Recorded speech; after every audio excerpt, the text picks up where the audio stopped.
मैं आपका स्वागत करता हूं एक बार फिर से इस प्लेटफॉर्म जीनियस मास्टर पर।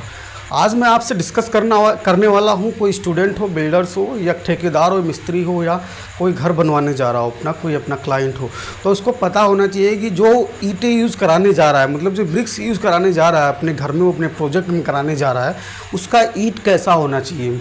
देखिए, ईंट का क्या है कि बहुत सारे टेस्ट होते हैं जो कि लैबोरेटरी में भी किए जाते हैं, लेकिन हम आपको लैबोरेटरी टेस्ट न बताते हुए फील्ड टेस्ट के बारे में बताएंगे कि जिससे आप क्या कर पाएँ कि जो फील्ड में देख करके और फील्ड में चेक करके बता पाएँ कि आपकी ईंटें जो है कैसी हैं, तो ब्रिक्स आपकी कैसी हैं। क्योंकि ब्रिक्स जो होता है ये मेन कंपोनेंट होता है किसी बिल्डिंग का, इसको हमें समझना चाहिए। तो देखिए, एक बात क्या करते हैं हम इंजीनियरों की भाषा में ईंट को जो है 5 ग्रुप में बांटा गया है। पहला हम बोलते हैं फर्स्ट क्लास ब्रिक, दूसरा है सेकंड क्लास ब्रिक, और तीसरा है थर्ड क्लास ब्रिक, और चौथा हम बोलते हैं येलो ब्रिक्स, और पांचवे को हम बोलते हैं झावा ब्रिक्स। अच्छा, ब्रिक्स का तात्पर्य ये है कि ईंट होता है, उसका मतलब बार बार कंफ्यूज मत होइएगा। तो जैसे कि मान लीजिए येलो ब्रिक्स की पहले बात हम कर लेते हैं कि येलो ब्रिक्स होता क्या है। बेसिकली जो येलो ब्रिक्स होते हैं वो ऐसे ब्रिक्स होते हैं जो कम पके हुए ईंट होते हैं, मतलब जिनको अच्छी तरीके से नहीं पकाया गया है। तो ऐसे ईंटों का घर में हम उपयोग नहीं करते हैं। इन ईंटों का क्या होता है कि ग्राइंड करके, मतलब पीस करके इनको जो है सुर्खी बनाई जाती है, और सुर्खी एज अ फ्लाइज के रूप में यूज किया जाता है। और दूसरी बात हम करते हैं झावा ईंट जो होती है, मतलब कि क्या होता है ये ज़्यादा पक जाते हैं ईंट, तो इनकी शेप साइज़ बिगड़ जाती है, एड़े टेढ़े हो जाते हैं। तो इनका भी उपयोग हम घर बनाने में नहीं करते हैं, अपने प्रोजेक्ट में नहीं करते हैं। तो फिर पूछेंगे आप कि इनका उपयोग हम करते कहाँ हैं, तो इनका उपयोग हम कहाँ करते हैं, इनका उपयोग हम करते हैं कि जैसे मान लीजिए कहीं पे बेड बिछाना हुआ तो तोड़ के ऐसा एग्रीगेट पत्थर के रूप में इसको बिछा देते हैं। फाउंडेशन जब बना रहे होते तो कंक्रीटिंग बिछानी होती है, कंक्रीटिंग के नीचे फाउंडेशन की जो तली पे बिछाया जाता है उसमें हम क्या करते हैं, इनको तोड़ के और कंक्रीट बना के इनका एग्रीगेट की जगह पे, मतलब एग्रीगेट मतलब गिट्टी होता है, गिट्टी की जगह पे यूज करके इनको हम जो है क्या करते हैं, उपयोग कर लेते हैं। उसके बाद में अगर हम बात करते हैं कि जो हमारे पास अब बेसिकली 3 ग्रुप के जो ईंटें बच गए उनका लैबोरेटरी टेस्ट करके ही हम बता पाएंगे कि ये भैया फर्स्ट क्लास है, सेकंड क्लास है, थर्ड क्लास है। लेकिन एवरेज ब्रिक जो एक हर आम आदमी को जानना चाहिए, उसके लिए हम आपको बताते हैं कि आप कैसे पहचान पाएंगे कि वो ईंट कौन सी है, ये ईंट हमारे बिल्डिंग स्ट्रक्चर के लिए सही है कि नहीं है।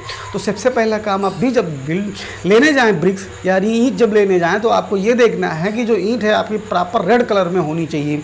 और दूसरा बात ये ध्यान रखना है कि जब 2 ईंटों को आपस में लड़ाया जाए तो उसमें मेटेलिक, मतलब जैसे कोई धातु या कोई लोहे की सामान जैसे लड़ाई गई है, इस प्रकार से रिंगिंग आवाज़ आनी चाहिए उसमें से। और तीसरी बात हमको ये ध्यान रखना है कि ईंट को हमको उठाना है और क्या करना है, उसको 1.5 मीटर की यानी कि 5 फीट की हाइट से उसको छोड़ना है। ईंट को टूटना नहीं चाहिए, अगर ईंट टूटता है तो हमारे स्ट्रक्चर के लिए सही नहीं है।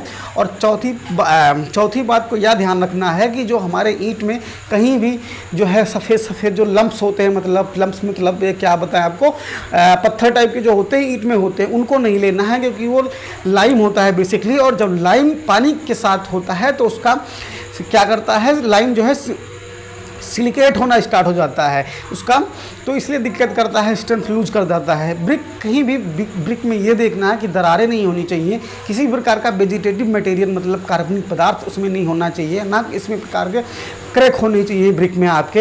इन सब चीज़ों का ध्यान रखना है। और कोई भी ईंट जो है अपने वजन का 20% से ज़्यादा पानी को 24 घंटे में ना सूखती हो, ऐसी ब्रिक को हम अपने स्ट्रक्चर में बिल्कुल यूज कर सकते हैं, कोई दिक्कत नहीं है। एवरेज बातें की जा रही हैं, बाकी डिटेल ब्रिक के स्पेसिफिकेशन के लिए कि कौन सी क्लास की ब्रिक है ये हम लैब में टेस्ट करते हैं, इंजीनियर टेस्ट करते हैं इसके कंप्रेसिव स्ट्रेंथ के हिसाब से, उसके कर्सिंग स्ट्रेंथ के हिसाब से। तो ये बेसिकली आप जो है फील्ड पर देख सकते हैं और बाकी समझ सकते हैं चीज़ों को कि कौन सी हमें लानी चाहिए, कौन सी नहीं लानी चाहिए।